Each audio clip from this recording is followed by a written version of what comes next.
Bruce Lee competes in a secret martial arts tournament with the intention of exposing the kingpin who hosts it in his own private island.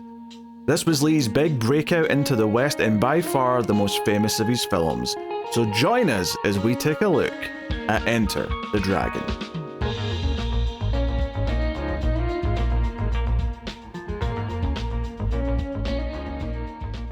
Welcome everyone to the Collector's Cut. I am Peter, and joining me as always is David. Man, you come right out of a comic book. This is a movie podcast. We are working through Bruce Lee season, and we have hit the most famous of Bruce Lee's movies, and that is 1973's Enter the Dragon. So, yeah, we'll jump into it. We'll start spoiler free as we always do. We'll give you a warning before we go into the spoilers, and of course, if you're enjoying the show on YouTube, please do hit the like button. It helps us out a bunch. And of course, you can get bonus shows and content over at Patreon to help support everything, but I'll tell you more about that at the end of the episode. So, yeah, this is the more fully American produced movie that kind of is the one that kind of lasted the test of time, and it was basically also the final complete movie that Bruce Lee ever finished. Because, you know, we have one more episode we're going to do in Bruce Lee season, and that is Game of Death. But notably, that didn't come out until 1978, and partly because it had to be, I don't want to say Frankenstein, but like, you know, like it had to be kind of finished without him. Yeah. And, you know, so that's something we'll talk about obviously next time when we get into that movie. But, so it's actually kind of shocking to think about how this was just like him catapulting into like real superstardom, and things came to a sadly, you know, untimely end. But yeah, we'll dive into it. We have the context now of doing his three previous starring roles, building up to this one, via Fist of Fury, Big Boss, and of course Way of the Dragon. And I have seen this before a couple of times. It's been a while though. I'd forgotten a reasonable amount of it, I will say. Yeah, I mean, I've had it around in the background when I was growing up, but I never actually sat down and watched it. The only thing that I remembered from just the basic plot setting is there was a martial arts tournament, and it's surprising to me how little that actually is in the movie, considering that's the only thing I remember of it. Yeah, and actually, the one thing that always stuck out to me is that it's basically the movie that the Mortal Kombat movie kind of used as a template for like what its plot. Well, obviously that's different because it's got supernatural characters and whatnot, but the idea that we're all coming to an island and there's a villain running a tournament is very much the format that movie took. Yes. So yeah, I mean, we'll get into it. Obviously, there's maybe more notable supporting characters in this one. John Saxon being, in fact, John Saxon literally gets co-billing in the opening titles. His name comes up alongside Bruce Lee, so that was interesting to see. Then you've got Jim Kelly playing Williams as well. So we kind of have like a three leads, plus there's the villain, of course, and some notable smaller parts as well. I obviously I wasn't around at the time, but I have to assume that was the studio kind of hedging its bet of like, we don't know if this Bruce Lee guy's gonna work. We think he will, but just in case he doesn't, John Saxon is here. Yeah, but it's not like John Saxon was like a huge movie star either. Like he was a dependable guy who was in a lot of supporting roles and things like that. So I mean, unless I'm like, I maybe there was like a small window of time where they thought John Saxon was going to be huge, but and I say that as someone who likes John Saxon, but I like him from a lot of horror movies that he's popped up in. I mean, I'm looking at his biography for right before he did Enter the Dragon, so like late 60s period. Apparently, the years leading right up to this movie, he was a doctor on television from the TV show The Bold Ones. Maybe that was a hit. Maybe that was like, hey, we've got like. Maybe that was how Warner Brothers were sort of pitching it. It wasn't just so much that Bruce Lee had been building stardom by making these films in Hong Kong. Maybe from their perspective, it was, here's a star from the Green Hornet and here's a star from this doctor show, and they're both going to be starring in this movie, kind of thing, because that's what's relevant to the US audience or whatever. So, Cool. it's interesting. So, yeah, I mean, you basically already said what the premise is. I mean, the only thing to add on is that Bruce Lee, whose character's name is Lee in this, just to keep it nice and simple. God, thank God for that, really. Yeah, but he's a martial artist from the Shaolin Temple who is asked by the British government to go into this tournament because they suspect that Han, the man running the tournament, is a massive drug dealer and sex trafficker, and they want someone to actually witness some of what he's doing before they go in, guns blazing. So that's effectively the entire premise of the movie. There's also some personal stuff, which we'll get into probably in spoilers as well, just to give him some more motivation, but that's the broad stroke of it. So, I mean, we could just get into the basic Sure. impressions then. David, what did you think of Enter the Dragon? I liked it. I really did. I think that we've spent 3 movies here kind of talking about Bruce Lee coming into his own, finding the vibe, the sort of direction that feels natural, feels right with him, and I think this is it. Obviously, this is, a different production company. He's not directing this. He did, I think, all the fight choreography, though, which definitely comes through quite a bit during the later sequences. But I think that this movie is kind of quintessentially what I think of when I think of a Bruce Lee movie. And that's, again, I never sat down and watched this before, so it's not like it really is just an exposure thing where this is the first one I came to. This feels like the quintessential, like, what is always satirized and parodied whenever there's like a kung fu comedy movie or something like that. It feels like even when they play it straight, this is kind of the template that's used as well. Like you said, the Mortal Kombat stuff. So I think this one has a reputation that it has lived up to. My only, I would say, mild critique is that there is a lull towards the end of the first act for me. They do a good job of setting up the characters, but then once we do that transition from the first to second act, it kind of feels like it slows down a bit too much.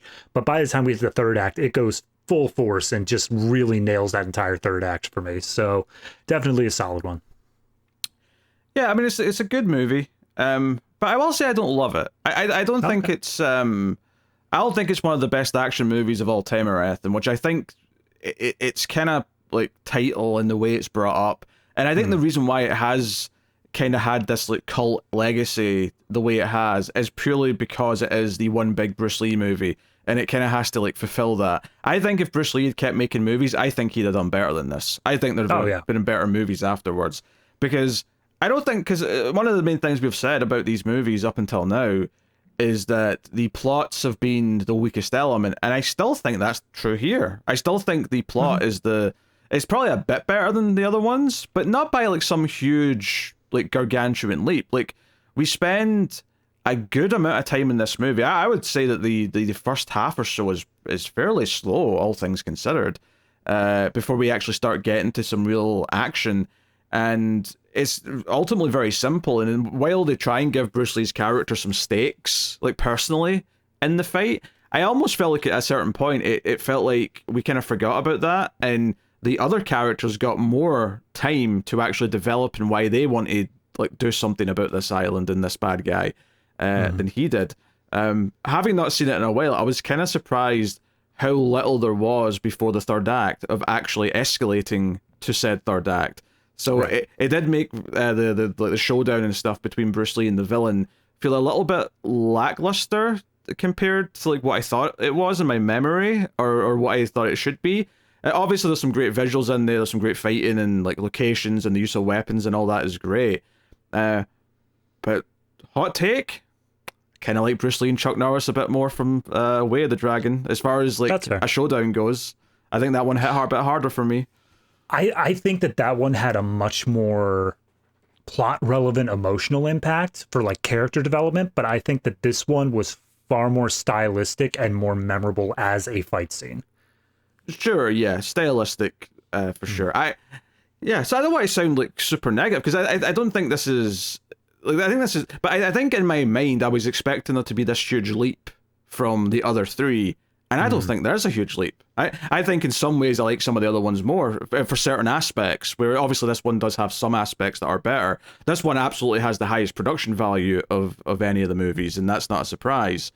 There's a great thing they do a few times where when Bruce Lee kinda like basically is about to kill someone in this movie, they do this thing in the score where there's this like high pitched kind of like crazy sound, I guess, for lack of a better term, where it's like, oh, the unhinged side of him's coming out, the killer's coming out. And it's not like he's a psychopath like in Fist of Fury. It's not like that, but it's more like in the heat of the fight, if he's getting to that point, it's like, oh, the dragon, I guess, to use the term from the title of the movie, is coming out. That dragon is unleashed, and in that moment, it's actually almost a horror movie for those few seconds where the slow motion, and you just hear the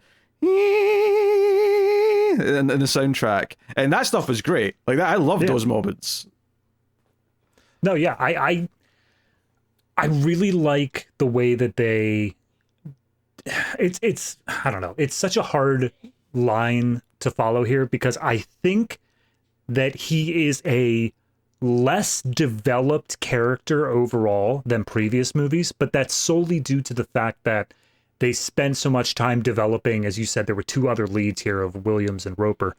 And I like the way that they developed all three characters. Each of them comes into this wanting something different, and it allows for a lot more interesting dynamics here of you don't know, who's going to be on the side of good, who's going to be ended up turned over to the dark side or whatnot, because that is a part of the movie here, is the villain coming out and saying like, hey, I could use some more good fighters on my team.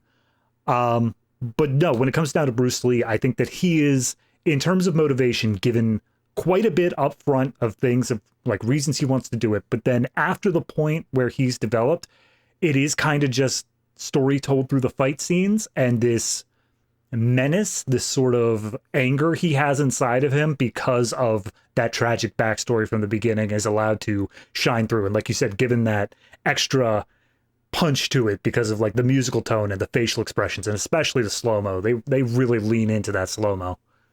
Yeah, I think he was just missing some kind of like escalation with the main villain before the third act, where it felt like him and the villain had interacted and knew about each other and like knew that there was stakes between them before, because it kind of feels like it just goes straight into the third act. It's like, okay, it's time for the showdown, but they've barely interacted. If anything, I think John Saxon actually gets moments that almost set up that he should be the one to take out the villain by the end. So, I mean, that's something we'll talk about in spoilers. Yeah, that was my one critique, just in terms of motivations, is pretty much that same thing. It feels like the person that Bruce Lee should have the biggest problem with is taken care of so like second act, like middle of second act, he's already done with. So it doesn't feel like Bruce Lee has that sort of edge to him when we go into the final fight. And I agree. I think Roper is given the far more interesting reason to come in and help with the fight. And instead he's just kept back as a secondary character.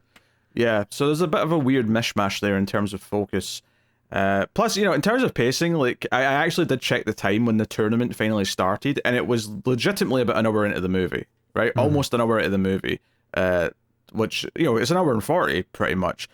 I did watch a slightly longer cut. I watched the special because I had a choice when I booted up my Apple purchase. There was the special edition of the theatrical. I watched the special. There's only 2 extra scenes. It's not really much that gets added. I'll point them out, and they're kind of related to each other actually as well. Although one's right at the start and one's right at the end, which is funny. But it's not a big change, because I looked up afterwards what the extra scenes were, because I couldn't tell, if I'm honest. I mean, it's the sort of thing, if it was more fresh in my memory and I'd seen the theatrical cut, I probably would have noticed, but like there was nothing to indicate what was added. And to be honest, there's a chance you might have seen that version, because it's such a small difference. I mean, I just took what was given to me as a rental, and mine comes out to be hour 42. Yeah, I don't know what the run times are. I'm just saying this is the sort of thing where this could easily be the one they distribute to the various like platforms, because it was the first option on my version that I purchased. It came up first, so there's a chance that it's the one that you just happen to get from Google or whatever. Yeah, it says on IMDb that was the 25th anniversary was edited in, and it was in the original, or not original, but it was in the Chinese version, but not the US version. Which is funny, actually, because it features a scene where an Asian character is very clearly dubbed at the start of the movie, which stuck out because the rest of the... Well, don't get me wrong, there's definitely some ADR going on that doesn't match perfectly. Everyone's clearly speaking like the language that they're talking, and it's clearly their voices for the rest of the movie. But there's one character in the extra scene in the special edition who's clearly speaking Cantonese or Mandarin, but is dubbed in English. And it was like, oh, this almost feels comforting because the rest of the movies have all been like this for me. If that's the scene, then I'm pretty sure I saw that. Yeah, because I that think you sounds did. very familiar. Yeah. Well, I think you get a little glimpse of him even the theatrical, but he's got a longer conversation Yeah. in the special edition. But I didn't even know there was two versions until the menu popped up, and I went, oh, what one will I watch? I'll just take the one that they give me first. Right. So, yeah, I mean, obviously, yeah, the fight scenes are good. I mean, I was actually kind of shocked how reserved it was, because, you know, some of the other ones, like, made a point of having a fight scene in the first, like, 5 minutes just to get you really into it and hooked on it. But this movie's like, no, we're going to make you wait for an hour, pretty much, until we get to the tournament starting. You're right, but they also have that tiny little scene at the very beginning that's like the exhibition match between Lee and that other guy. Like, they do open immediately with a fight scene, but then they give you 45 minutes of nothing. But that's not a real fight scene, though. That's That's usually it's an exhibition. It's two people who are friends sparring effectively. Right. So it's not quite the same thing. Not that you don't see some impressive stuff. Bruce Lee does jump over like some guys who are holding their hands up. Like, because I thought they were holding their hands up so he could walk under their hands, like a little walkway, and he just does a somersault over it. Oh, they absolutely were. He was just being a show off. He's like, nah, check this out, guys. Woo! Oh, by the way, I've come to learn this. Some Americans think that a somersault is just a forward roll, and they say they can do a somersault, and they cannot, because somersaults are hard. Somersaults are where you jump off your feet, flip, and land on your feet. That's a somersault. That is absolutely a language difference, because a somersault is capable of doing by any like 2-year-old. A 2-year-old can somersault. No. What you're talking about is like we just separate that into a flip. That's what that is. But you're not salting. Salting means nothing in our language. You're just that is rolling. not salting only exists with summer on top of it. I mean, it doesn't exist here separately either, but like somersault, because like vault, you're vaulting. No, okay. No, I get what you're saying. I understand the reason here, but like that is something that's just been adapted. It's not a thing where it's, oh, we get it all wrong. No, it's totally different. Oh, it just means your entire country's getting it wrong. Yeah, we do that pretty often. Yeah. Recent events definitely a good example of such thing. Yeah, I don't know. It just I just there's something unhinged where I heard someone say they could do a somersault, and then they described what they were doing, and I went, that's not a somersault, that's a forward roll. Anyone can do that. I'm looking at the Wikipedia article for somersault now, and they've got a little GIF describing what Bruce Lee does, and not at all what like a tiny little toddler can do. And, Thank you. Yeah, it's just a public perception thing. Thank you, Wikipedia, for backing me up here on this. Yep. I appreciate it. Yes. Do you think a back roll's a backflip? I haven't heard anyone say back roll, but then again, I'm not that much into gymnastics. So. I mean, I don't think people say back roll. I'm just saying, but you wouldn't call it a backflip if you did like a backwards roll. No, backflip implies aerial. Backflip implies, you're in the air. Okay. All right. Fine. This somersault sounds more impressive than front flip. Oh yeah, no, it does. But like, that's one of the things that we've just adapted over here, where all of a sudden flip is now more impressive. If someone says do a flip, it's like, yeah. If someone says do a somersault, it's like, whatever. All right. Anyway, there's enough of that tangent. Yes. I just thought of it because we were talking about Bruce Lee doing some actual impressive maneuvers. Mm-hmm. I would love the American audience to read the Wikipedia article, and it says like, and then Bruce Lee does a somersault, and everyone's like, so? Yes, a somersault is something Bruce Lee could do. It is not something that 99.9% of you could do. Whatever, I could do that. That said, though, I imagine there are people who can do legitimate somersaults who just can't get the height that he can when he does it. Oh yeah, like a regular somersault's hard, but he does like a 7-foot thing where he goes over their hands. It's pretty impressive. Yeah, absolutely. And it's all in camera, so there's no trickery either. Well, I mean, we don't see his feet. He might have like a trampoline or like an extra block he's stepping off of. No, that's true. He might have some assistance from like a trampoline. You're right. You're absolutely right. But what I mean is there's no cuts in the middle or anything like that. Right. You see him like go over and land. So actually, before we move on to spoilers, that is something I did want to bring up. I am fully impressed with Bruce Lee. He has proved himself. I am happy to see him. The guy who played Williams also does a good job. It felt to me like a lot of Roper's fight scenes had some extra cuts in there, like they didn't fully believe in his fighting capabilities. He was good for like sections of it, but it felt like he had more cuts than the other guys. Yeah, I mean, to be honest, I have never once thought of John Saxon as a action star or never mind a martial artist. So it doesn't surprise me that he is not someone who's doing the fancy fighting. But I would argue he might have the most character of the three, though. So I think they were trying to compensate for making him the most interesting one to follow in a lot of ways. Yeah, I'd agree. Because he's got a whole thing where he's kind of got a gambling problem where he tries to turn everything into a bet in some form or another. Yeah, I mean if that's not really counting as spoilers, I love that difference of character. How we got these three different guys coming in here. One's there for the tragic backstory. One's there because he like needs the money and he's got a gambling problem, and the other one's there just because he loves to fight and win. And like all three of these are inherently not villainous motivations, so they all come off as likable protagonists in a way, but they are very wildly different approaches here that allow you to relate to these characters in very different ways. Yeah, I've got something to say. I'll save that for spoilers, though. So, just to transition into the spoilers then, is there anything else you want to add or bring up before we do? The only other thing, and I mean, it's not even a spoiler, but it was so strange starting this movie and not seeing the Golden Harvest logo. Oh, sure, I got so used to that, and then all of a sudden it's just Warner Brothers, and I'm like, oh, what's this? What's happening? Yeah, but it's the ancient Warner Brothers, but it doesn't look anything like the shield with the blue and the gold. I don't know how long they used that for, but I wholeheartedly associate it with the 70s. Yeah, no, I think it is the 70s. Because I think before then, even though Warner Brothers did exist, I don't know if they were using that name or if they put it at the front of the movies, because like unlike like Universal and Paramount and even maybe Fox was a bit later too, but even them, like I can picture like the 40s and 50s versions of their logos. I can't picture a 40s version of Warner Brothers. Right. It's World War II. I mean, it was around, just didn't do too much. I mean, they were definitely, because they had like a 75th and maybe even 100th anniversary. Yeah. So, I mean, I know they've been around. It's just a case of, were they operating with that name publicly before a certain point? I'm not really sure. But yeah, no idea. But hey, anyway. Spoilers then for Enter the Dragon, which is the one that most of you have probably seen before. So I imagine many of you can stick around regardless of seeing it again.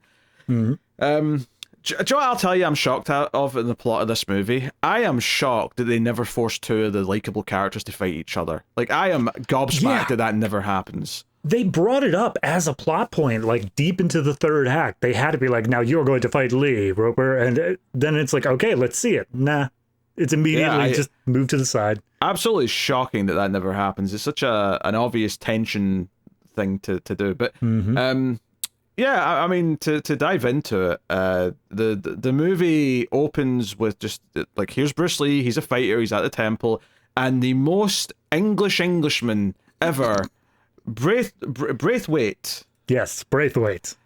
Ha-ha! Howdy! Lord Nigel Roger Braithwaite. Yes, there you go. Jolly good show, Bruce Lee. Could you go to this island for us? There's a bad man there. We'd like you to, give a smack in the bottom. You say, understand? Quite right. Yeah. It was taking me a minute to find the stupid accent that I wanted to do. I had to search for it through the memory banks. Yeah, so he like comes in and he's very impressed, and there's a couple of different little scenes of like Bruce talking to a younger trainee and like giving him some wisdom and like, always keep your eyes on the opponent even when you bow. Even though I swear I noticed Bruce not doing that later in the movie. Yeah. I understand it from the viewpoint of he's not trustworthy and he goes up against people who are not going to play fair, but isn't the whole point of bowing being like showing off that you're like your neck to your opponent, saying like, I respect you and like do not think that you will attack now? Keeping your eyes on him just seems to completely go against that. But yeah, so there's like an older dude with a beard who, and this is the scene that's longer in the special edition, where it's none of it's really that necessary, really, because obviously everything that we find out about Han comes from like the intel briefing that Bruce Lee gets a couple of scenes later anyway. But it does add a little bit of like a personal thing to the sense that, like he was a student here and he kind of betrayed. It's very much and it's funny that it predates what I'm about to reference, but it's very much he was like, our Jedi. He was the greatest of our Jedi, and he turned to the dark side. And I was going to say, this is the Obi-Wan 200%. Yep. So it's like, okay, so he was one of the Shaolin Temple. He left. He became a bad guy, and we get more context for that in a bit. He spends a good 3 minutes like describing this without it being necessary, but it's he basically lays down the idea of like, oh, you are one of our best fighters, and then also let us recount the fact that, like, what is the Shaolin Code? And they just basically say like, he's an honorable fighter, is the long and short of it. Yeah, pretty much. And we get opening titles, and I'll just stick with Bruce Lee just now, just for the sake of making this simple. But he gets the briefing, which is like, hey, here's some photographs. This is the one bit of video footage we have of Han. But we find out that he runs this tournament every 3 years, but they're interested in him because they believe that he is sex trafficking women and also drugs. And they've found a couple of dead bodies that look like they've been, doped up on stuff and kept docile. And they believe it's coming from him, and that's why they want Bruce Lee to go in. And they also show, of course, one of his main henchmen has this scar on his face. And we've also got extra footage of him being a badass and like punching wooden blocks that are on fire and whatever else, before he got his scar, of course. This footage predates the scar.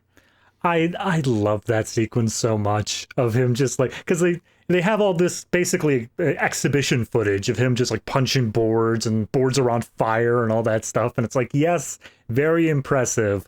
But at the same time, like, I feel like it just seems like this is staged sort of thing. I know in the story it's meant to be impressive, but just looking at it here, it's like, clearly this guy is just punching some balsa wood, This isn't that impressive. Yeah. Bruce Lee sits there looking very unimpressed, though, I have to say. He's just kind of taking it in. And there's a little bit of character stuff where Braithwaite keeps offering him some booze, and he's like, no, I'll not have any. It's like, okay, he's an honorable man. He likes to keep his senses about him. He's taking this seriously. Although he does point out here, he's like, wait a minute. And this is Bruce Lee. He's like, wait a minute. Why don't you, like, just pull a gun? Just someone walk in there, bang, like, we're done with. And Braithwaite comes up with this whole thing about like, look, no guns are allowed. That's the rule, and we're not going to break that because we don't think that he has an armory. And if we bring in guns and we're wrong about all this, it's an international incident. Yeah, I mean, there's two key things here. One is basically just a quick excuse for why they just don't, like, fly in with the military and just do something about it. They need evidence Pulled first, in America, right? Yeah. Secondly, and this is perhaps the more important thing for the movie, is that he explains that Han has a strict no-gun rule because he doesn't want an assassination, right? He doesn't want anyone to be able to shoot him in the back. So he has a strict no-guns on the island policy. And that feels like a scriptwriter going, this is why it can just be martial arts the whole time. This is why Bruce Lee's never going to have to deal with a gun, because no one on the island has a gun. So that just fits the movie perfectly. Yeah, that was them watching back to Way of the Dragon and being like, we don't want to give him a bunch of darts for the whole movie. Let's come up with something else. Yeah. I do kind of appreciate, though, Bruce Lee's the one who says, hey, why don't you just shoot the bastard? Why did I need to go in and do anything? This seems wildly inconvenient. And then we get kind of like a sequence. We got some of this during the opening titles, because the opening titles we see the other two main characters arriving in Hong Kong. We see Williams, and we see Roper. And Roper's got like a lot of briefcases or suitcases, which make it look like he's very rich.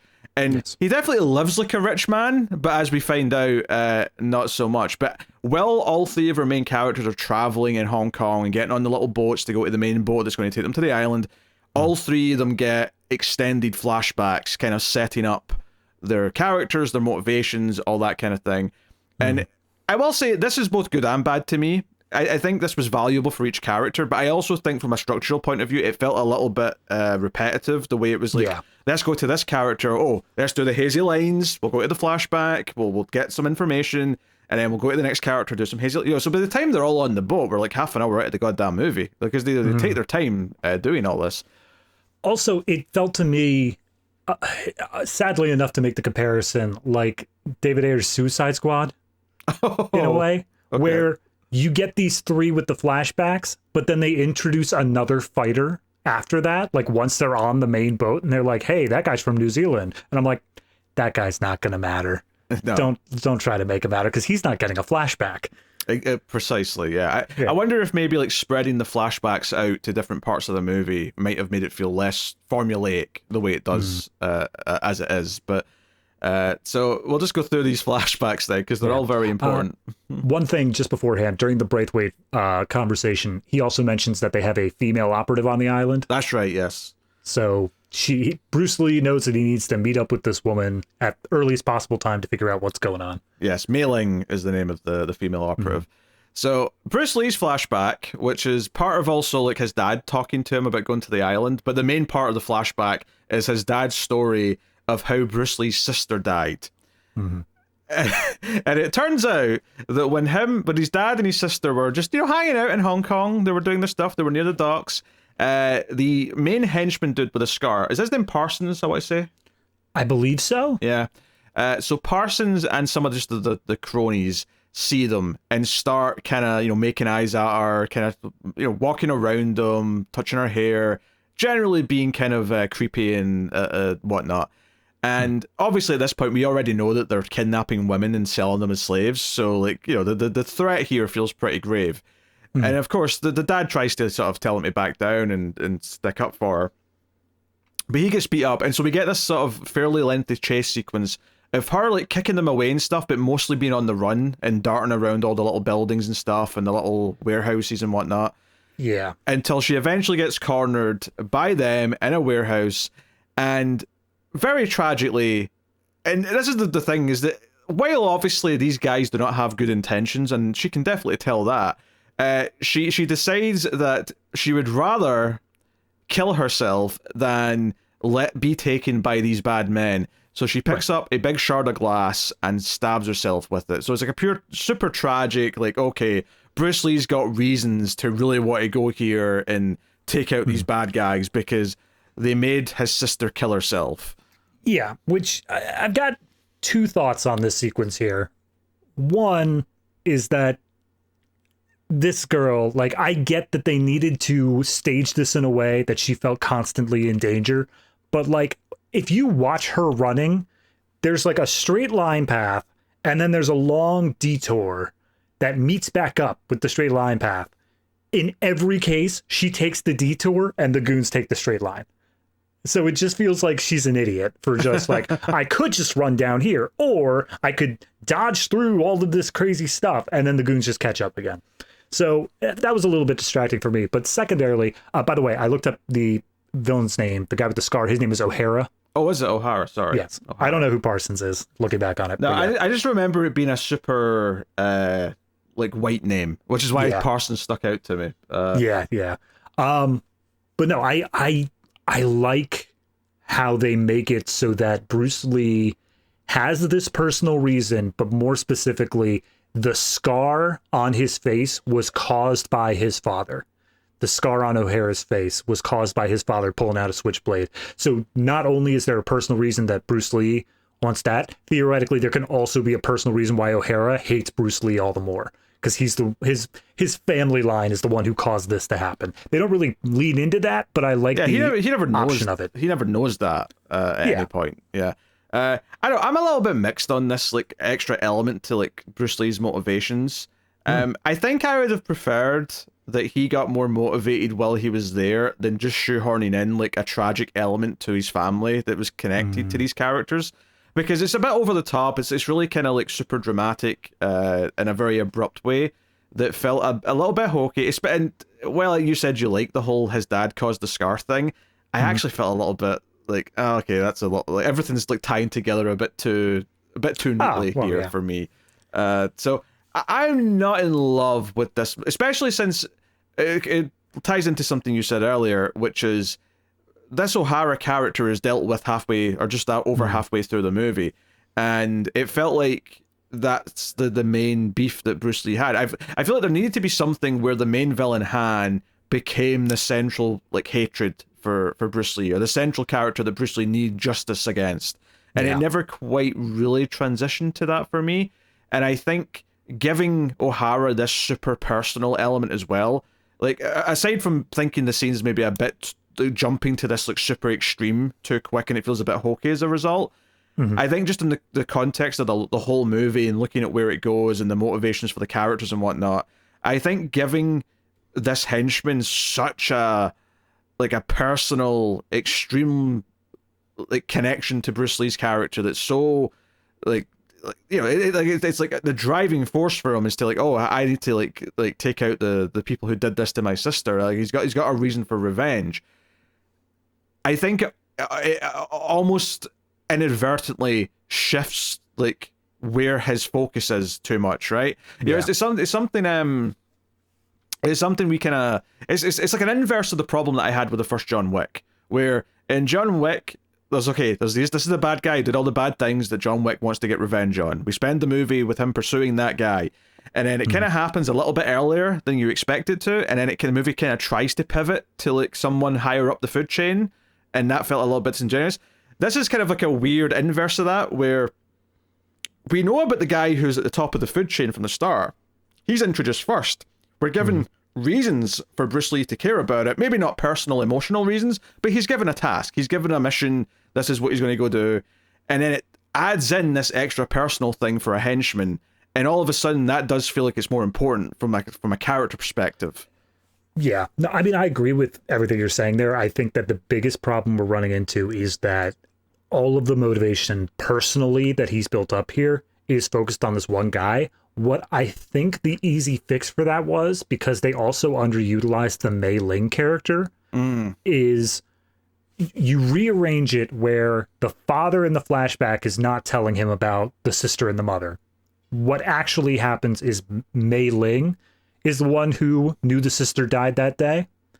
That gives her a more personal link to Bruce Lee there, and also allows him to develop more of you're going to be like a replacement sister, someone that I see in that same role, and then have the main bad guy, Han, do something to Mei Ling. Yeah, I was also shocked that nothing happens to her. Honestly, yeah. Mei Ling, other than saying, hey, yeah, I've seen some stuff, she doesn't really give Bruce Lee any vital information that's because he just goes snooping around. He could just find all the things that she mentioned anyway. Yeah, absolutely. So yeah, I do think there's definitely lots of stuff in the script that feels undercooked. Obviously there's a lot of stylistic reasons to like this movie, and it's why it's still entertaining, and it's why it's good. But yeah, from a script perspective and a character perspective, I do think there's things to critique. And oh, absolutely. Yeah, no, when I said at the beginning I really liked this movie, I liked it for the style. I liked it for the fight scenes. In terms of plot, yeah, no, it's still weak. But I never expected going into this that it was going to be a very strong plot, just because of the format of tournaments itself. Sure. That is the most bare bones reason to say, and that's why everyone's fighting each other. You don't have to come up with reasons for characters to hate each other if the script says, and now you two fight. Yeah, but I mean, even as you say that, though, there's not actually that many tournament fights in this, so it's not even that's an issue. Yeah, no, it's weak in that standby as well, is that it's also a problem of, the tournament doesn't matter either, so the fights are literally coming down to, I was told to do this by the British government. Yes. So, yeah, and when it manages to break out of that, it's when it gets to its best. When it's, so anyways, we'll say obviously we get to the fights later. So that was Bruce Lee's kind of flashback. John Saxon's character Roper, his flashback is that he's playing golf with presumably a rich guy, and they're making bets for thousands of dollars on the putting of the golf. But when John Saxon hits his ball down past the trees, he goes down to get it, and some thugs show up. Apparently he owes a lot of money to a gangster of some kind, and we see that he can fight because he just fights these three guys off. But they're no, you owe us 175k, blah blah blah. And he fights them off, and he basically says to his assistant, who presumably he has been paying but is just about to stop paying her, and says, hey, how much money have I got left in my account? She's like, $75? It's all yours. My ticket for Hong Kong's already booked. Bye-bye. I love her reaction to that. She's like, you have $63 in your bank account. And he's like, it's all yours. And she's like, gee, thanks. Oh, yeah, no, of course. Fantastic. You paid me for 1 week. Yeah, I mean, $63 in 1973 was a bit more than it is now. Yeah, that's why I say 1 week. I doubt that would be enough to cover a full paycheck. Oh no. $63 in 1973. I just want to see. I'm gonna guess how much. I'm gonna guess 230 is my guess. 450. Oh wow, okay. I was off by half. All right, Yeah. fine. Wild inflation. Wild. So that's his backstory, and then Williams, played by Jim Kelly, his backstory. Well, actually, what was the start? Because I remember all the stuff with the cop car. What was there was something to start with him though, right? There's apparently just like a dojo specifically That's right, for right, yeah. like African Americans, and he's somewhat represented there, and it seems like that's where he gets his ticket to go to Hong Kong. That's where he gets the notice of like, pack your bags, you're heading out. And then as soon as he walks out of the place, he gets jumped by the cops. Yeah, he gets profiled for no reason. Like there's not even like a suggested crime that he's committing. They decide to just harass him. Say that. Yeah, they specifically pull him over and just like, oh, hey, where do you think you're going? And they show like he has a ticket, he has a passport, he is fully like clear and ready to go, and they're just like, what's that? Your plane's making a stop in Hawaii? No black man's doing that on my watch. Like that's it. They literally say that. Yeah, and he obviously he doesn't let himself get arrested. He beats them up, and the unbelievable part for me though is that he steals the cop car, which I feel like if you just go away, right, and get to the airport, go on the plane, you'll be out of the country, and it'll be too late for anyone to do anything, and like you'll be scot free. I feel like you taking the cop car and arriving at the airport in a stolen cop car is going to raise a lot more red flags. He doesn't worry about the red flags. He just lives in the moment. Oh, we don't even see the outcome. We just see him drive off in the cop car, and then it goes do and fades back to like present day with him on his little boat. And I'm like, okay, I guess he got away with scot free. Yeah, absolutely. I mean, it would raise problems of if he made it back to America, what happens then? But whatever. Yeah, I guess his hope is that the two cops are too embarrassed to admit that they got beat up. I mean, it's one thing to say you got beat up, because then you can frame that as like, oh, we were assaulted, it was a crime, whatever. But to have to embarrassingly say, and also he took our car, that seems more shameful. Yes. So not that it'll matter because he's never coming home. No. But poor Williams. Yeah, it was a concern. It was a concern at the time. So and we find out that Roper and Williams know each other. They were in Vietnam together because they're very friendly and they're happy to see each other, and they're catching up on the boat. And they notice Bruce Lee sitting there, and they're like, "Who's that? You seen him before?" And they're like, "No idea who that is." So it's like, okay, and it reestablishes this idea that Roper is this betting man because we see him try to bet on these like grasshoppers who are fighting. Praying mantises. Oh, is it praying mantises? Sorry. My knowledge of such creatures is limited. God, Pete, you'd think they'd know how to do a somersault with your limited knowledge of how that word works. They're not native to here, all right? I've never seen one before. That's fair.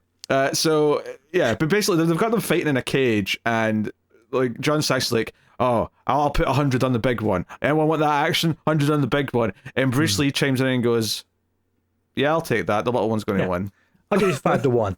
And he's like, yeah, that's that. Let's go. Let's do it. And then, he wins, obviously. Little one wins. And but it's kind of like it's not like John Saxon hates him now. I feel like John Saxon's character, like whenever he loses a bet, he's just kind of cheeky about it, where he's like, oh, well, I'll have to double or nothing you next time. Like he's always wanting to just kind of keep pushing it.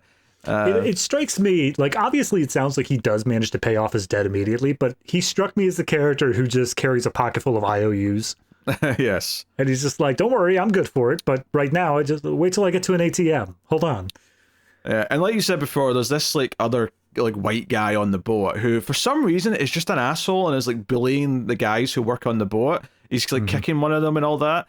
And you can sort of see like, you know, Roper and Williams looking over like, oh, should we step in? And it ends up being Bruce Lee who kind of intervenes and kind of like goads the guy into wanting a fight. And he's like, yeah, we should fight right now. We should fight right now. And he's like, okay. And so Bruce Lee says, what about that island over there? We got more room. We'll take this little boat. And the guy's like, yeah, you're on. And the guy gets down into the little lifeboat, and Bruce Lee just sort of like unhooks the rope. He doesn't let him go, but he sort of like just like holds the rope at the back of the boat. So this guy's on his own in this little lifeboat being pulled and getting soaking wet. And Bruce Lee just hands the rope to the kids that are at the back of the boat and says, have fun. Yeah.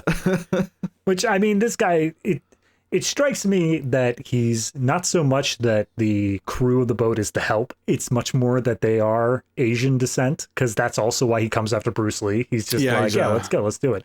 So yeah, it's just a clearly race thing. And so it's very easy to mock him incessantly and show him in these situations without feeling bad for him. Yeah, because at first I was thinking, oh, is he going to like leave him stranded in the water? That feels a little bit extra cruel. But then it was like, oh no, he's just quarantined him to his own little boat so he can't bother anyone. That's actually really smart.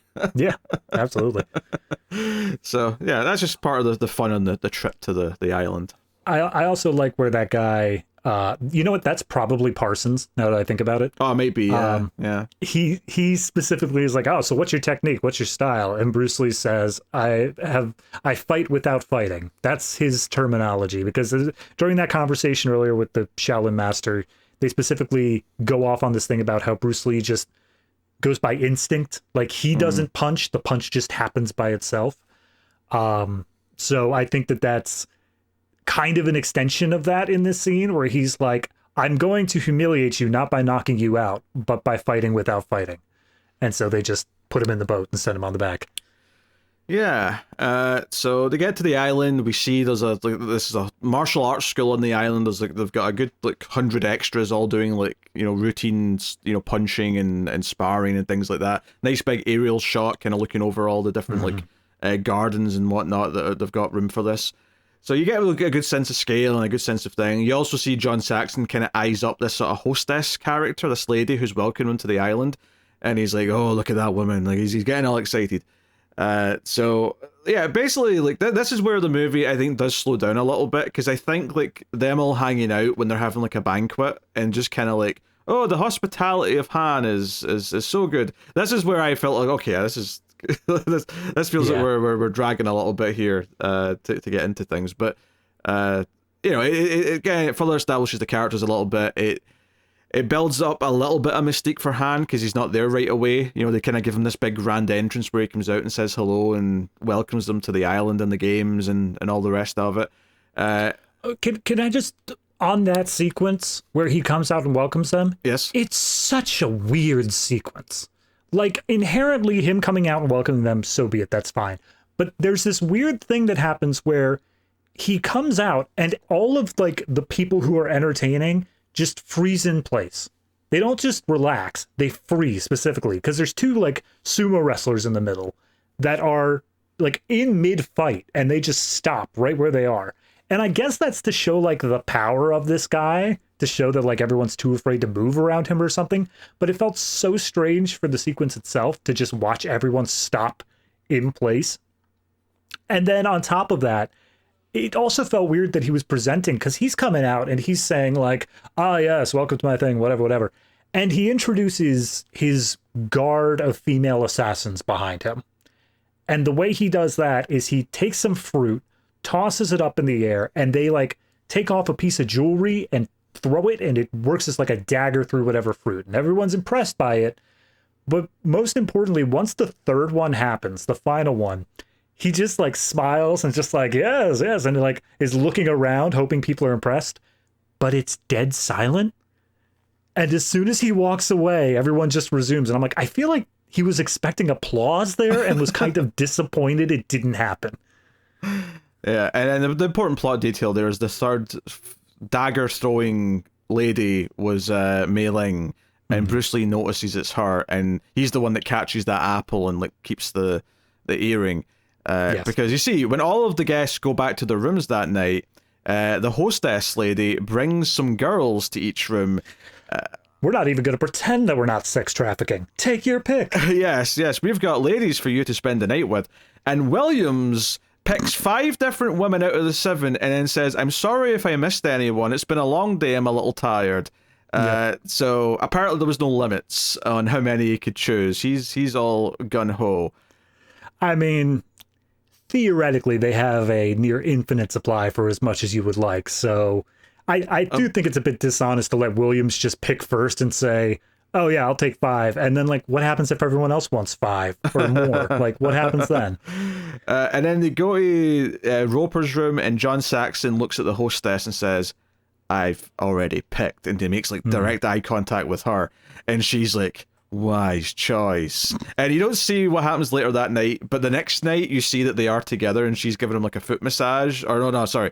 She's using her feet to give him a back massage, is what I mean to say.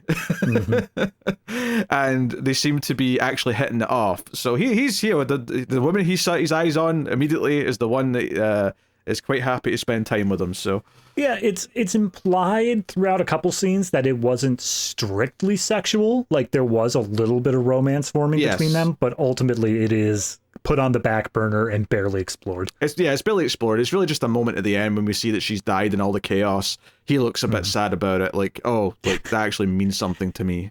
Damn. Oh well. And then obviously they go to Bruce Lee's room and he's like, I want the one who threw this dagger. And she's like, oh, okay, yeah, I guess I could find her. Yeah, and Mei Ling comes in and he's like, hey, I've been sent here. I know you're working for so-and-so. What have you found out? And then she's immediately like, you know, opening up. She's like, oh, I've not seen much. They're very secretive. And I'm like, okay, so you've seen nothing then. All I know is that girls are definitely disappearing. And he's like, yes. And she's like, that's it.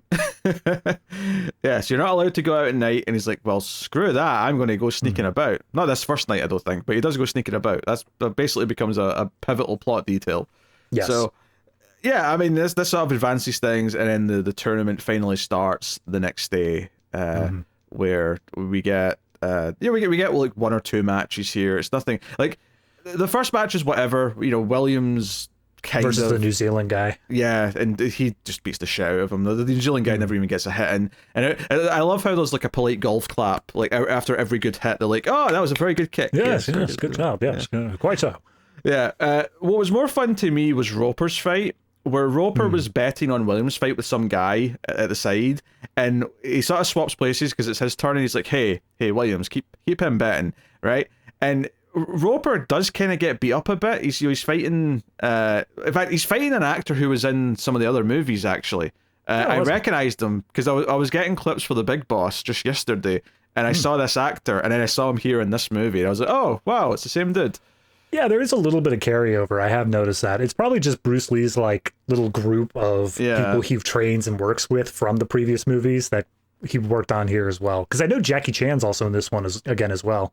Yeah, I never. You know what? I was looking for him. I never caught him. I'm sure there's YouTube videos pointing him out, but I never. Yeah, I looked at the YouTube videos during the fight scene in the bunker.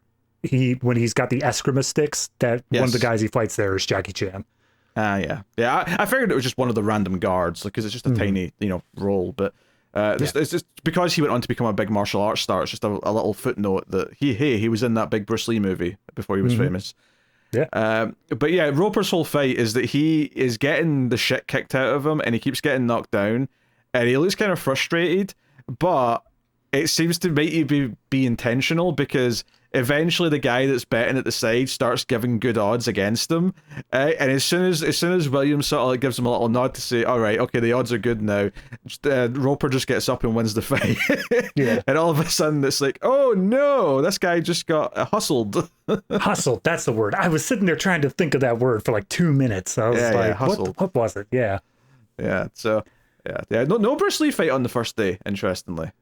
No, they do specifically call out that everyone in this tournament has to wear the uniform, which is like a yellow gi. But then Bruce Lee comes out wearing a Shaolin outfit, the same as before. And one guy questions him, just like, why aren't you wearing a uniform? And he just stares him down. He's like, all right, fair enough. Have a nice day. I'm not going to fight you. That's a terrible idea.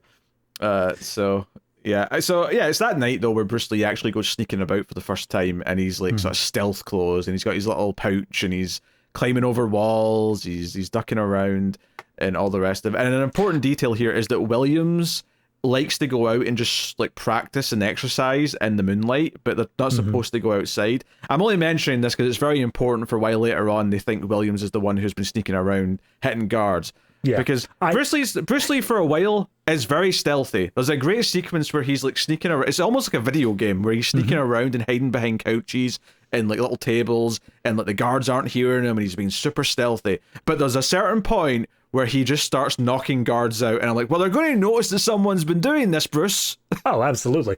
I was genuinely thinking during this sequence where Bruce Lee is going full stealth and he's like hiding behind all these pots and stuff like that, that we were going to see Williams just casually strolling down the street, just being like, do, do, do, do, do. And I'm like, wow, Bruce, you didn't really have to do all this if Williams is able to just do this as well. Yeah, he doesn't really get very far that first night. You know, he obviously knocks some guys out and whatnot, and he's sneaking about, but he doesn't, like, he finds that there's like air conditioning or like something coming from underneath. Like, he can tell there's some sort of secret part of the island, like underground, but he doesn't get into it in this first Well, no, night. he gets into it. He lowers down the rope and he's he's just dangling from the rope. He looks down and sees like barrels of probably heroin. And then all of a sudden, one of the guards comes out, sees the rope, and starts like tugging on it, seeing what's going on, and then starts cutting the rope. And you're thinking like, oh no, Bruce Lee's going to be trapped down there. But then once the rope is cut, he opens up the door, the guard does, and then Bruce Lee just punches him in the face and runs off. That's what I meant. He doesn't go inside and look around. Like, he literally dips in on the rope and then has to come out because the guard finds the rope up top. So he pops out and then he has to sort of make his way back, and like Williams even sees him like sort of sneaking about. He doesn't really see who it is, but he sees like a figure moving around up in the bushes or whatever. Calls him a human fly because he's just jumping around up there. Yes, he's darting around, all very impressive. So like, and this is also where we see John Saxon getting his massage, right? So on the second night. But this is kind of really where the plot starts to move, and it is quite far into the movie runtime wise by this point. We're well over an hour in. No, this is crossing the hour mark for me. Or it's crossing the hour mark. Well, yeah, but that's what I mean though. It's at that point where we're over halfway. Is what I mean. Like, we're already way over that halfway point, and like, it feels like what Bruce Lee's like doing investigation wise feels like Act 1 stuff. This feels like, oh, this is what he should have been, like, what we should have been getting much earlier. Yeah, I think if I had to restructure this based off of solely what was presented without filming anything new, I would open with the boat stuff and or entering the island even, and then pepper in the flashbacks later on. Of the other stuff, yeah, I could see that being a thing. Because you get to this point, and obviously, yeah, there's the big like tournament fight for Bruce Lee the next morning, but it's like, and that is good because that's like, okay, he's going to fight, you know, Scarface, O'Hara, right? And it's a whole thing where O'Hara looks really mean and he really wants to take off Bruce Lee's head, and then that gets more so, of course, as it goes on, because Bruce Lee keeps hitting him and O'Hara can't hit him. So O'Hara, every time he gets knocked down, he just looks more and more humiliated, and he gets frustrated, and he wants to kill him. He wants to kill Bruce Lee. There's two moments in this I love, which is before the fight even starts, they bow to Han, and then Bruce Lee bows to O'Hara, and O'Hara pulls out a board from nowhere, and he just lifts it up, punches it, and just like, ugh. And Bruce Lee tells him, boards don't punch back, which obviously is a very badass line in itself. But then, like you said, he beats the crap out of O'Hara, never lands a hit, and then when the fight finally ends and Bruce Lee's starting to leave, O'Hara grabs two bottles, smashes them together, and is just ready to start stabbing Bruce Lee in the middle of this crowd.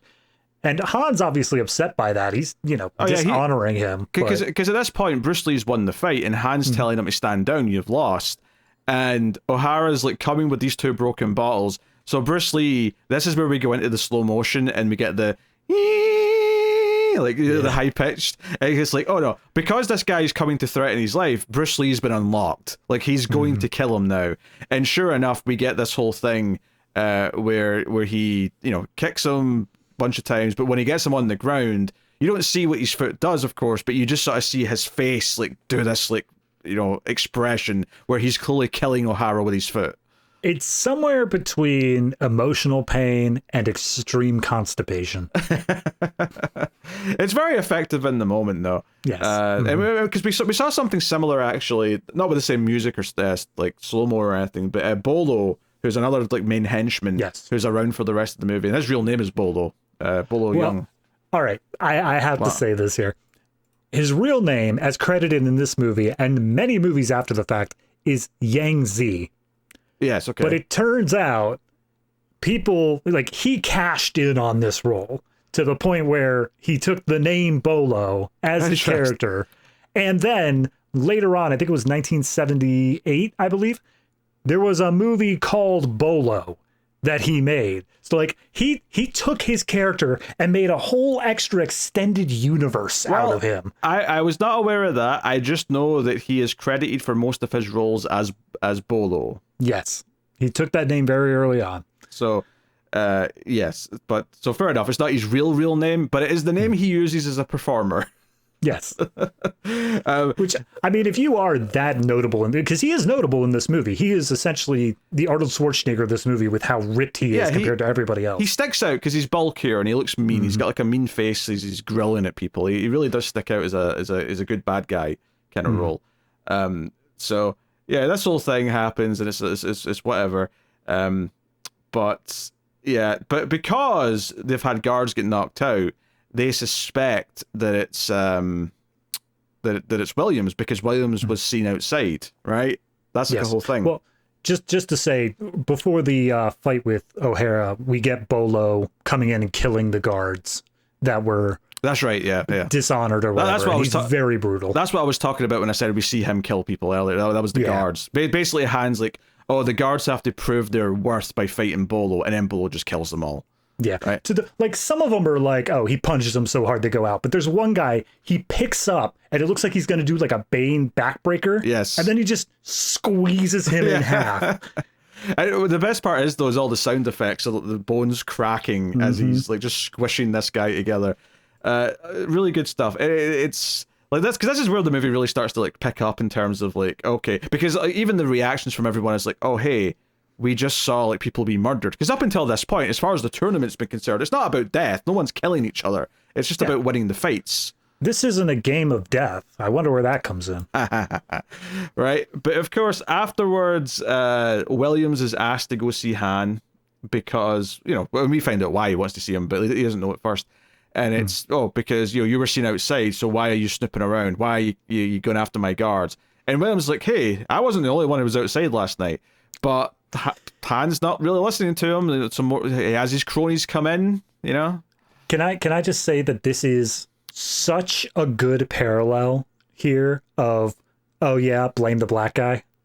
Like he's being accused of a crime he didn't commit, and then like the authority figure is basically saying like, nah, you did it and we're gonna punish you for it. And he's just like, yeah, I've been having to deal with this all my life. Come get it.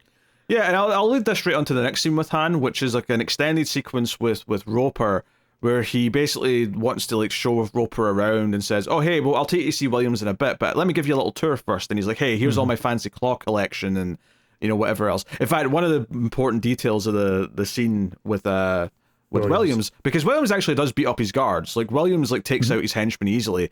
It's Han himself who's able to finally kill Williams.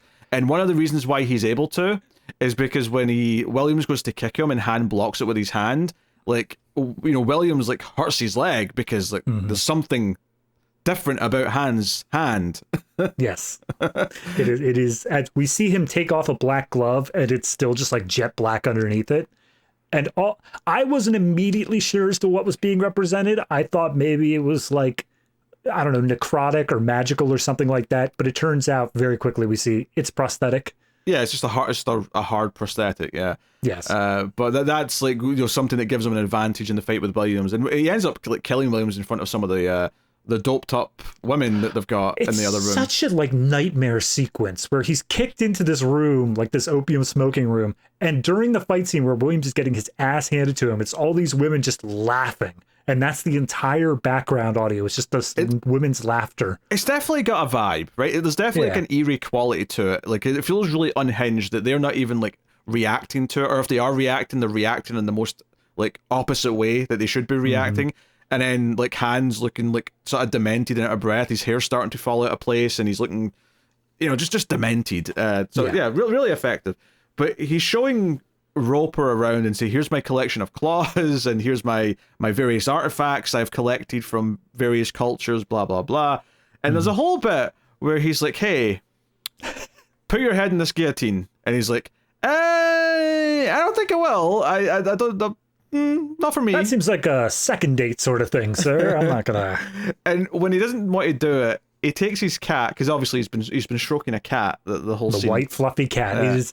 The most villain-coded thing you've ever seen in your life. Mr. Han puts the cat into the guillotine, and John Saxon's looking down. And you know what? The most likable thing about John Saxon in this movie is he's like, you know what? I'm not even risking this for the cat. I'm picking that cat up, and I am putting that cat down. Yeah, the whole conversation relating to this is that Han's basically like, oh, in order to do what we do, you have to be brutal, you have to be ruthless. And Saxon points out like, okay, but I do have limits. And Hans is like, let's find out where those are. And he puts the cat down, and Saxon's immediately like, yeah, no, that's one of my limits, man. Yes. But then when he pulls the cord for the guillotine, it's actually activating like the platform they're standing on to go down into his secret lair.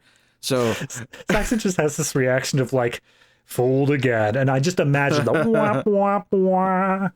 But we see a bit more of the operation here. We see that they've got a bunch of prisoners who Han says they're just like drunken idiots or something. Like he says like they're like, he makes it sound like they're just riffraff, when clearly later on in the movie, no, these are people who are enemies that can fight, because they're all fighting at the end. So yeah, I wasn't really sure as to who these people actually were. It kind of struck me as maybe these are like, ex people who tried to fight against Han, or like people from older tournaments who like lost or whatever, but nothing in the movie says specifically who they are. Yeah, but obviously it shows the drug operation and whatnot. But when he gets to the end of the tour, John Saxon doesn't realize at first until he turns round that Williams is dangling on a chain above a pool of water, and obviously reacts to this. So this is what we were talking about earlier when we were saying that Roper actually gets a bigger reason to want to take out the villain than anyone else, because his friend is, I wouldn't even say he's killed in front of him, because technically he's already dead, but he sees his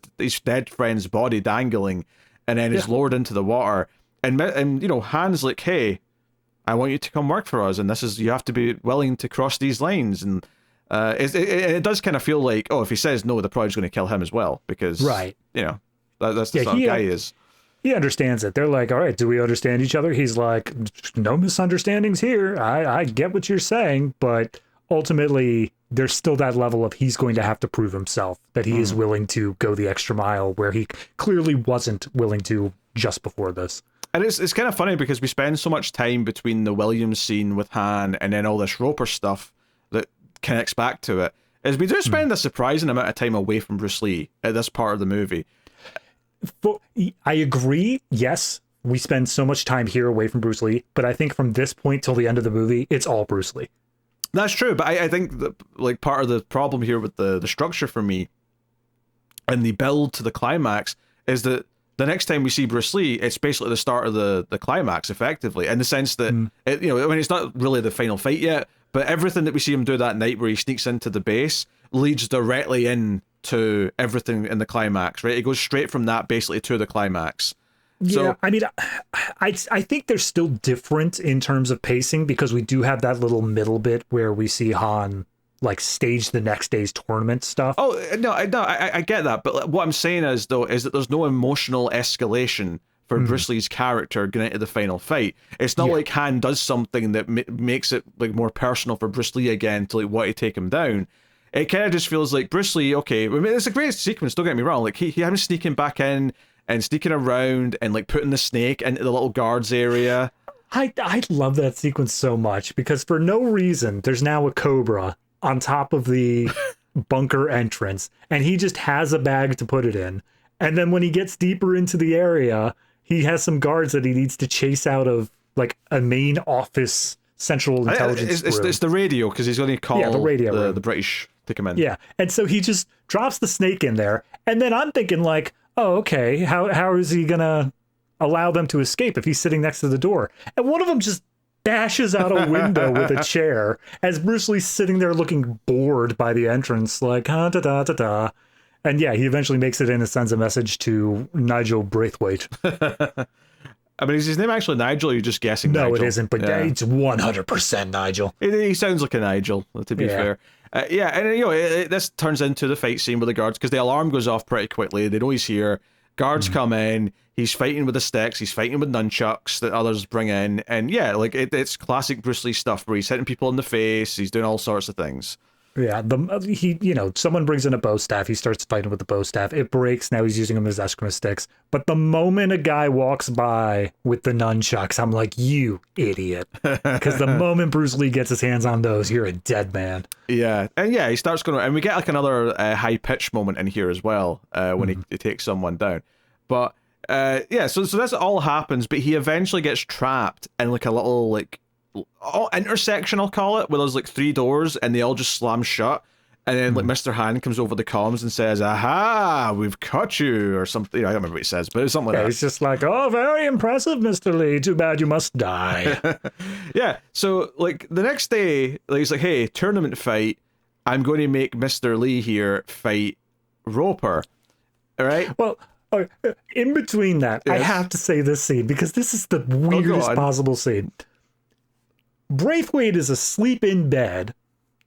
He rolls over, he wakes up, his assistant is bringing him breakfast, and there's a little note next to the phone. And Braithwaite opens it up, and clearly it's a note from Bruce Lee saying, "Send in the military, for the love of God, everything's going wrong." And he's just like, "Oh my word, this came in half an hour ago. Why didn't anyone wake me?" And then we have like this extended sequence of him trying to call the military, but like the military's still asleep as well, and they're just hesitant to do anything. The military's still asleep as well. That's a hell of a... Like, the military, someone's always on call, presumably. Yeah, but the guy who picks up, he's just like, "Oh, let me talk to your colonel." And then whatever he says on the other side, he's like, "I don't care if he's asleep, go wake him up." And it's like, clearly this is a major issue here, whatever's happening. Maybe there should be, I don't know, a reason to go wake him up and just do that if you're given the superior order to do so, instead of this, "Well, I don't know, he had a late night last night and I don't think he wants to be woken up." That was far too much of a whiny American voice for what his British assistant probably sounds like. Yes, that's true. I'm gonna stick with it though. It just seems right to me. But he's going to make them fight, and they sort of face each other down a little bit, and basically almost without saying a word, just kind of like nod at each other. Roper basically turns around and says, "And nah, you killed my friend." Like, he doesn't say that word, but like that's effectively what he's doing. And Bruce Lee realizes, oh, this guy's not an enemy. This guy clearly also doesn't like Mr. Han. And this is basically the start of the climax, because as this is going on, Mei Ling, the one thing she does in the whole movie is she goes down into like the secret area and lets all the prisoners out. So as like Lee and Roper start to fight like various henchmen that are being sent in like in small waves by Mr. Han, eventually all these like guys from the prison cells downstairs come running out, and they're all dressed in black just so it's easy to tell who the good guys and bad guys are. It's so well color coded because Roper's the only one dressed in yellow, Bruce Lee is shirtless, and then you have bad guys in white, good guys in black. Yes. So it's so simple to tell exactly what's happening at a glance. I think the moment where I realized, oh, they've failed a little bit here to make me really care about the showdown between Bruce and Han, is when the moment where they start like, staring at each other, and they do that thing. It's very much the like there's fighting going on all around us, but we're just staring at each other. They do that moment, right? And it's really well filmed, right? So I don't want to take anything away from that side of it.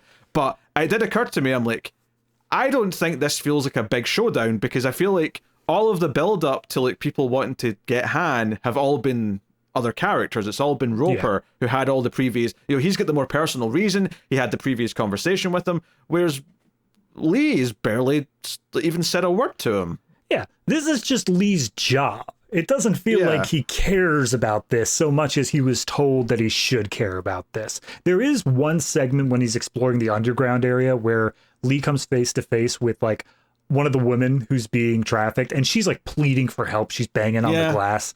And like, I feel like that was supposed to be the moment where he grows this emotional connection of this evil man must be stopped. But he walks by with such indifference that it didn't feel like it actually landed. Yeah, I wonder if maybe him just putting his hand in and like holding her arm and saying, "I promise I'm going to help you out of here, but I have to go." Or it's just something like that where he has to sort of like, show a little bit of emotion might have went a long way of like saying, oh, he cares about solving this. He cares about saving these people. Yeah, but again, a re-edit, just tiny little things would immediately increase his hatred of Han. And obviously the fight here is good. Like, the actual fighting that happens is great. Like, I mean, basically the entire highlight of this movie is the final, like, 15 minutes of, this fight here where Han's got the little claw that he puts on his hand. You know? He's got a bear claw to start with. Yes. He's got like 3 little spiky pegs, and they do manage to draw some blood from Bruce Lee. But eventually he runs away, and we see him put on. First of all, his claw gets stuck in like the railing or whatever it is, and he runs away into his like museum, very frantically trying to like get to his big claws. He's like, "Oh, I'm just going to break the glass. I don't remember how to open this. Just smash the glass. Yeah. Big claw." I feel like any kung fu movie, you got to have at least a quarter of your budget devoted to glass, because that is 100% set here in stone. Because once they get to this room, right, and they have this showdown, and they start using slow motion a bit more for the fight, and they start doing a bit more with like just like they get more creative with the filming, where there's some POV like kicks to the camera and things like that. Well, they do this. They do a bit where they are fighting out in the main museum room, and then Bruce Lee throws a spear or whatever through a wall, and when he does that, Han reveals that on the other side is essentially a Hall of Mirrors room. Yes. And that's where they enter that, and it immediately just goes to the director wants to show off. Yeah, well, he wants to show off how much creative cinematography he can get. Yeah, but I really want to emphasize how good the fight is before they even get to that room, because I think it actually is really good, the way that like Han's using different weapons to try and win. And he's a little bit desperate. He's good, but he's not quite as good as Bruce Lee. So he's kind of using all these shortcuts to try and win. And he is drawing blood. He does, like, you know, by the time we get to the end of this fight, Bruce Lee's got several claw, like, scars and, like, blood coming from him. And it's really fun. But what I like about the spear thing is that when Han does sort of go into this sort of spinning wall that the spear's, like, now impaled in, is that I like kind of almost the I don't know, the disorientating like kind of eeriness of it spinning, and the soundtrack, there's a little bit of eerie music here to make it feel like it's a bit disorientating, and it's like, oh shit, he's just went into somewhere a bit supernatural. It's not, but it kind of feels that way, the way it's presented. Yeah, no, absolutely. I mean, I feel like I've seen this done in a bunch of like thrillers and, you know, things that involve Hall of Mirrors, trying to fight the suspect at the last turn. But this one I feel really sets in stone the way that it is filmed, because even from someone who recognizes, okay, it's the Hall of Mirrors and whatnot, they do a fantastic job of not letting you know which one's the real one. Yes. Like they show you a fight scene that is not only reflected, but like double reflected. And then you see them cross in front of the camera for real. And there's also times where you get like almost lots of little strips of reflection. So it's like a prism almost effect as they're moving around, and you see like lots of like duplicates of like Bruce or Han. And it's kind of this game of cat and mouse almost that's very disoriented. It's very well shot, it's very well done, especially since this is a time before they could just take out the camera with digital tinkering. Yeah. So they really had to do this with a good bit of like practice. And like, how much rehearsing do you think they did just to sort of make sure the camera wasn't showing up in various shots? Looking at the shots themselves, all of the shots are very stationary. And they like pivot side to side, but like they are set in a specific spot without dollying or anything. So I'm pretty sure that they built the Hall of Mirrors to make sure like no angle that they could control would show the camera.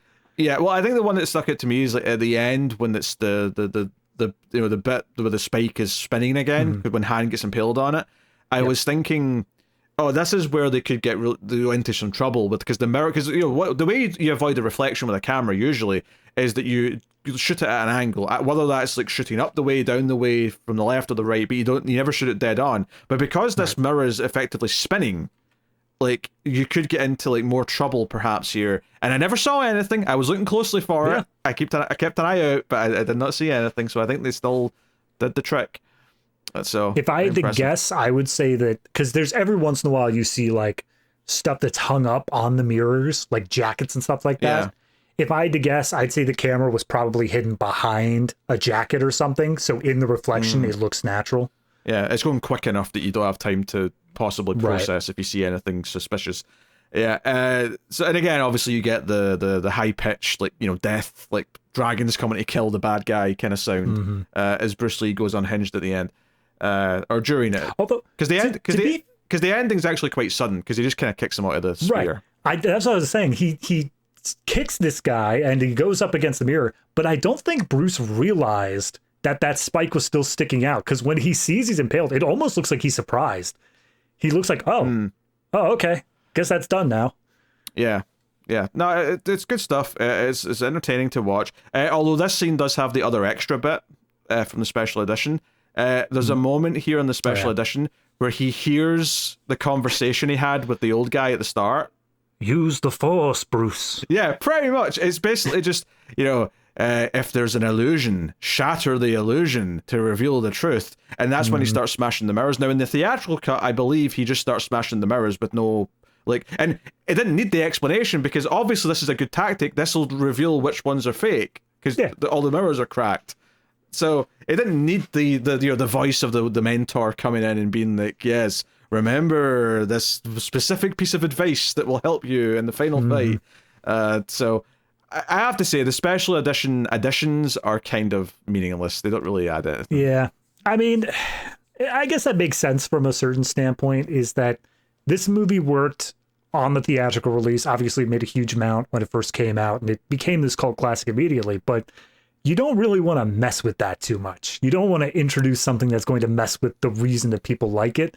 So throwing in this extra bit, I do wonder though, because this came out with the special edition so much later, I think it was like 25th edition. So that would be what, 2003? Does that sound right?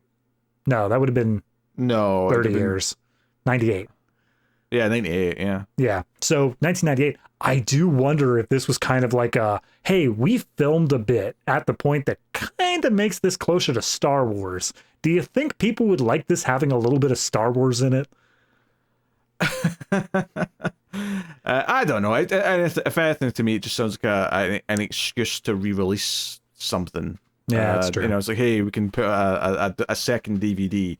You think your DVD's worth it? Nope, here's the new edition. Gotta stay up to date. Yeah, that was a big thing for a while, was like putting out 5 different versions of a movie just to milk it and make people rebuy it and all that. Yep. Yeah, so the end of the movie, Bruce Lee comes out, the helicopters from the military are finally arriving after they've already dealt with everything. I was gonna say, I love the way Bruce Lee and Roper look at each other as the helicopter's coming down, and it's kind of this silent, like, yeah, of course they show up now after we already dealt with anything. These bastards. Yeah, so it's got a bit of a somber end, and they just kind of like Bruce Lee gives him a little thumbs up to say, hey, like, bad guy's taken care of, like, we won.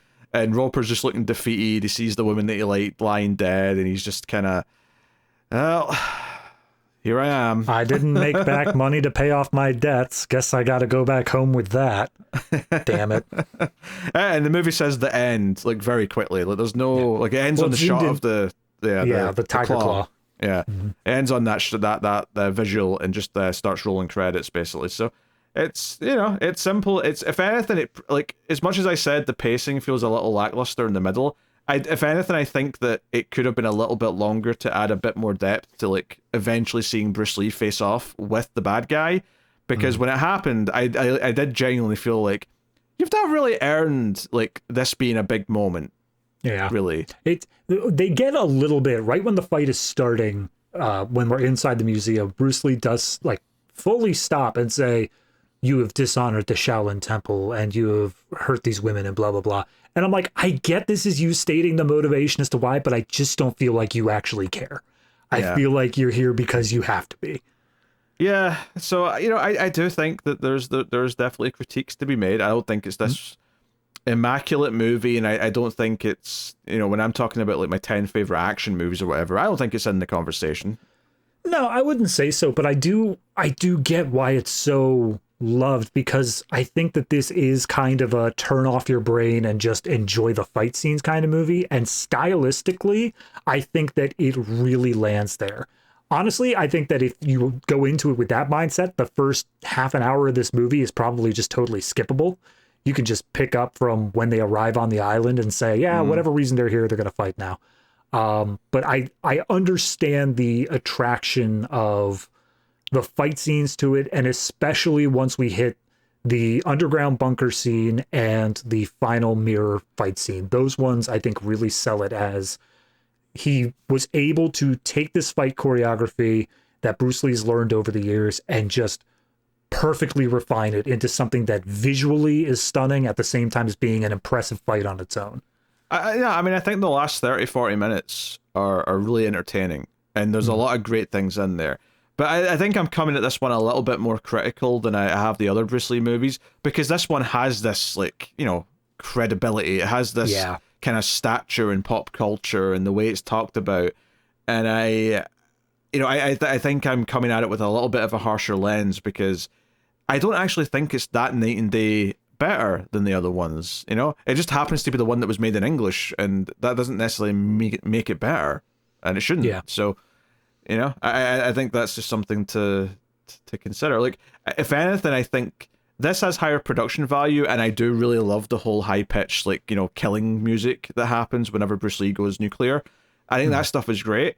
But I could probably argue that both Way of the Dragon and even Fist of Fury have more personality than this movie does. Yeah, I wouldn't argue that. I think it's the difference between, like, why are you coming to see these movies? Are you coming because you are actually interested in the plot and the characters and all that stuff, or are you coming to see people beat each other up? I think that this movie is better in the latter category, but I would agree that at the very least, Way of the Dragon, probably Fist of Fury, but it's a little bit tighter there, are much more interesting in terms of just characterization and giving an actual reason as to why these characters are fighting, more so than, oh, because we thought it's cool. Yeah, but it's not even like the reasons for fighting in those are that amazing. They're kind of like still pretty lackluster in the grand scheme of things, but I think the fighting is more consistent. They're maybe a little bit better paced, but mostly when I say personality, I just mean, you know, there's like a sense of humor to Way of the Dragon that, like, is kind of missing here. And Fist of Fury has that kind of, like, oh, he's kind of unhinged and like a serial killer almost. And it feels like there's like some memorable stuff in here. Whereas this one, like you've said, like he's given a mission by people he doesn't really know to go do a thing, and it's like a job. And while they do give some personal reasons early on, they feel a little bit ham-fisted, and by the end of the movie, it feels like they've kind of, you know, withered away a little bit. Yeah. So, yeah, I don't want to sound too harsh by any means either, because I do think there's a lot of stuff to like here, and it's definitely a solid movie. But when we get into like our ratings and stuff in a minute, like, I'm not going to be rating this particularly higher than some of the other ones. Yeah. So no, I'd agree with that. I think obviously we've introduced the categories and stuff now. I think specific categories of this are going to be significantly higher than previous movies, but I think the overall experience is still kind of in the same area as the last ones. Yeah. So with that said, what is your scene of the movie? Boy, I mean, it's with how impressed I was by the final scene of the Hall of Mirrors and stuff like that, it's hard to say anything else besides that. I think that there is something to be said about the fight scene between Bruce Lee and O'Hara. I think that one, you know, showing him unleash and like kill this guy in such a brutal way, and also just, you know, it's technically the end of his plot. Technically, it's the end of him getting revenge for his sister. So there is something there, but I do think that the mirror scene is so engaging on, like, not only a fight scene choreography standpoint, but also just a visual standpoint, that I got to give it to that. Yeah, I mean, I think it's kind of between those same two scenes. Although I will say William's death scene has like a really interesting vibe to it because of the setting of it. But I think overall it's probably the mirror scene. But I think I want to say the end of the O'Hara fight scene is the moment of the movie to me. Like, if I'm just going for a specific moment, I think the moment where O'Hara tries to kill him with the balls, and Bruce Lee just, like, for the first time in the movie, unleashes the dragon. Again, using that phrase just because the title's Enter the Dragon. I think that, to me, is the moment where I'm like, okay, this is this is where this movie has personality. This is where this movie's personality is coming from. And I almost wish they fed into it a bit more as it went on. But that's... Just to jump in, there was one scene that we kind of skipped over that I just have to mention. After Roper refuses to fight Bruce Lee, Roper has to fight Bolo instead. That's right. And he fights him to the death. But, you know, it's a hard fight scene. They do a great job, choreography and all that. But the way that he ends up beating Bolo, like the killing blow, is he kicks him in the nuts so hard that he dies. Which, bravo, man. That's a hell of a death. Yeah. All right. What was your, I mean, MVP? Okay, but here's the thing. We've been saying for the past 3, obviously it's Bruce Lee. Like, it's no one else even has a chance. I'm going to stand by that. I do think this one is a little bit more of a battle. I think that it is, yeah. The characters of Williams and Roper, because they are given that backstory, that motivation, I think that they stand a far greater chance of being able to take this MVP spot. Williams is so just nonchalantly cool the whole time, even though he didn't end up making it to the end. I do think there is a camp for him to be able to pull out the MVP just from how, like, needlessly badass he is whenever he's just in the middle of a fight. Like, he just takes care of it. And then Roper is obviously given a bit more time to work with, a little bit more backstory. I'm not sure if he's quite as badass, but from a character standpoint, I think he's almost given more fleshing out than Bruce Lee's character. So between the 3 of them, personally for me, I think the MVP is just barely Lee still. Very sad. Very sad to say, because like I was hoping it was going to be someone else. But I think that just barely is just above Roper. I think that he is given enough character, enough personality here, especially at that ending scene of showing how he's not going to end up fighting Lee. I think that he's very close to taking it. My only withdrawal of saying that he doesn't get that MVP spot is the fact that, yeah, he doesn't really have an arc. He isn't really given anything to do. The entire 3rd act is just, and you're going to fight with the rest of the goons out here, and you're not going to be part of the main thing going on in here. So he's just kind of left by the wayside a bit too early to keep that MVP spot. Yeah. That's one is quite tough. I think it probably is still Bruce Lee, just because he's got such a physical presence when he actually gets to fight. But yeah, it is tough because from a character perspective, others do maybe get more development and more of an interesting beat.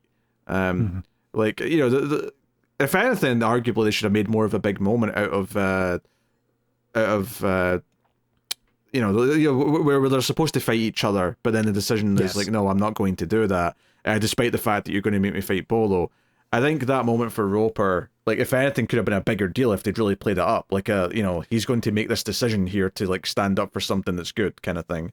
I think what they probably should have done is have them fight each other, but then bring back up that hustling thing before and show that, like, he's just playing the game here. He's not actually trying to beat Bruce Lee in this moment. Like maybe when he like grabs Bruce Lee's head or something to like sort of quickly whisper in his ear, "Hey, like don't hurt me too bad. I'm just playing along."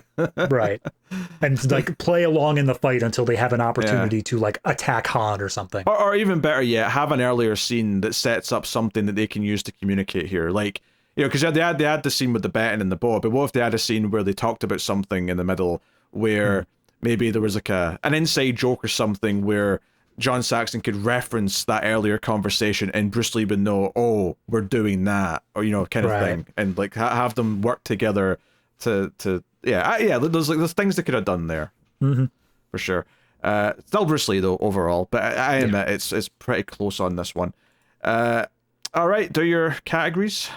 All right, so first up is visuals. Again, I was saying I think that category-wise, this one is going to take the cake for best visuals. I think with this extra budget Warner Brothers is providing, the Hall of Mirrors scenes, even just like some of the normal fight scenes, they do such a good job of staging this and making everything look visually interesting, even if it's something kind of mundane going on. So this one actually gets a little bit higher than I've been historically giving these. I think I'm going to give this one an 8 overall. I think it does break that greatness level. Sound, the soundtrack doesn't really stand out to me. I think having everybody just using in-camera audio, dubbing is not notable except for the Obi-Wan character, but that's kind of the fun of his character to begin with, is that he is this elder Shaolin monk who has this like very clearly English man dubbing him. So it's not bad, but it's also not standout either. I think I'd give that one a 6.5. Acting, I think the acting's pretty top notch across the board. There's no character that stands out as delivering a bad performance. I do think that other Bruce Lee characters were given more characterization and therefore could be acted in a better capacity. So he is kind of missing out a little bit in that terminology, but ultimately it's not bad in any way. So I think that one's getting I'll give it a 7.5. I think that's fair. It's not quite a great territory, but still very good.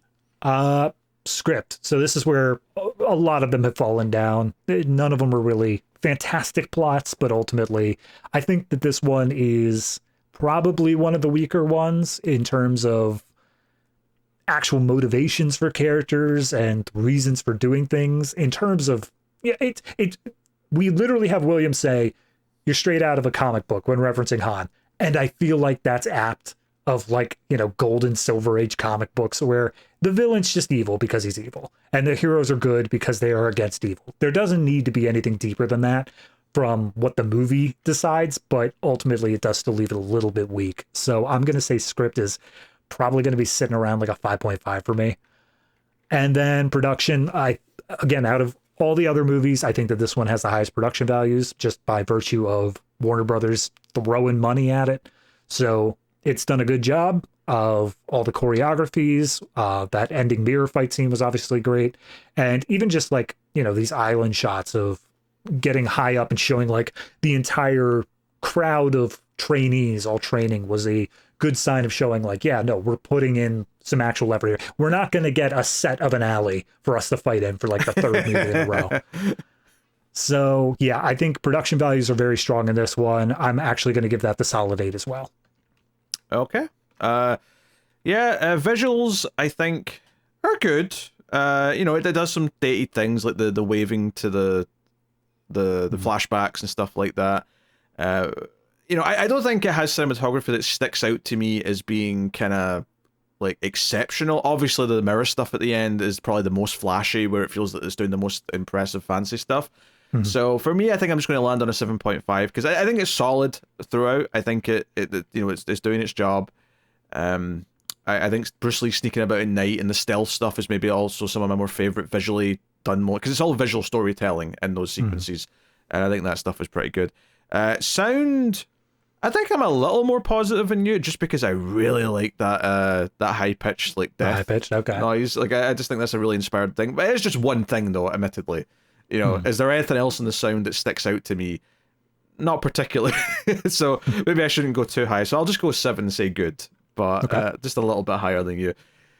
For acting, this is an interesting one because I think it's definitely a bit more cartoony than, like, say, a more serious movie, right? The villain's definitely hamming it up a little bit, but I do think he's an enjoyable level of hammy, right? He's got that cockiness to him. I think the supporting characters are pretty suave or cool, and they're very likable to watch in those roles. But obviously, it's a you know, fairly shallow martial arts movie. It's not asking a lot of the performances in a grand sense. So I think there is a ceiling to what I can give this. And maybe it's also a little bit limited by what the script doesn't give them to do in terms of performances. So they don't really get a chance to show off like more, you know, in-depth emotions or more complex character scenes or anything like that. Yeah, nuance. There you go. That's a good word. So I think because of that, I'm just going to go with like a 6.5 on performances. Story, yeah, it is the weakest part. The script is the weakest part, and I don't think I went into this one expecting it to be a weaker script than some of the other ones, but I actually think it might be in some ways, because I think with this one in particular, there's lots of things that I kept pointing out. Oh, they could have done this, it would have been better. They could have done that, it would have been better. Like, the fact that I had so many things that I wanted to fix is a bit of a sign in of itself. And I think there's consequences to those things that I wanted to fix, which is not feeling like the main character has like a strong enough motivation getting into the third act, so it makes the standoff feel like it's a cool standoff for the fight itself, but it's not really that exciting from like a character perspective. And I think that is down to the script. So I think because of that, I have to kind of echo roughly where you were with it and probably go with a 5. I think it's the weakest part of the whole movie. All right. And then production value is good. I think you were right though not to go above an 8, because I think that there was definitely higher highs. There was more, but this feels like a studio movie that has like good locations. It has sets, but they're just sort of big sets, and there's a lot of extras, things like that. It does feel like it's not having to pull punches, Right. in any particular way. So, I will also agree with the 8 out of 10 on production Okay. value. So, there you go. All right, David, what is your final score for Enter the Dragon? So all of Bruce Lee season has been dipping around the 7s and the 7.5s, and it feels weird to me to say this, but I almost feel like there's a inverse trade-off where the more money you have, the more like the ability of having a studio backing you and kind of like the names associated with that and stuff like that, I expect more of it in order to get the same rating, if that makes sense. Like, Big Boss, it seemed like it was made on a nothing budget. It seems like they Yeah. were just going around town doing whatever. But it gets a 7 because that's all it was. It wasn't like within those bounds, it was still very good at what it was doing. This one had more of a studio aspect to it. And while I think that shows in things like the production value, it also should have reflected in things like the script. There should have been a better script going into this. And, maybe there was some reason why it was limited to what it was. Maybe this was, I didn't actually check the writers or anything like that on this movie.